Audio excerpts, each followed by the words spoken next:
Funding provided by Kentucky Ancestors Town Hall was filmed at the headquarters of the Kentucky Historical Society. Join us as we reveal Kentucky family mysteries, share tips from our experts, and learn about Kentucky history. Hello, I'm Renee Shaw, and welcome to Kentucky Ancestors Town Hall by the Kentucky Historical Society. I'm so glad to be here with you all, with this audience, and we have Barbara, who's with us. You've come all the way from Chicago. Yes, I have.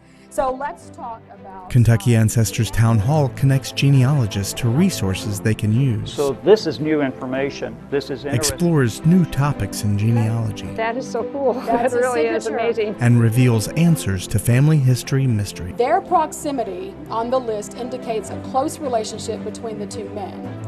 That's great. Isn't that something? It's a day of genealogy tips. Every researcher will encounter these elements of misinformation. It is Kentucky history. John Gregg Fee not only established Berea College, but through the assistance of the American Missionary Association, established many schools to teach African Americans across the state.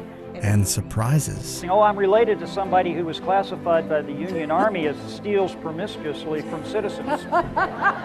What a legacy. What a legacy. Will you tell Lee who that ancestor was? William Love was my sixth great-grandfather. Is that through right? his son Robartus. Wow. So we're cousins. I had a feeling we were cousins. Telling Kentucky story, one family at a time.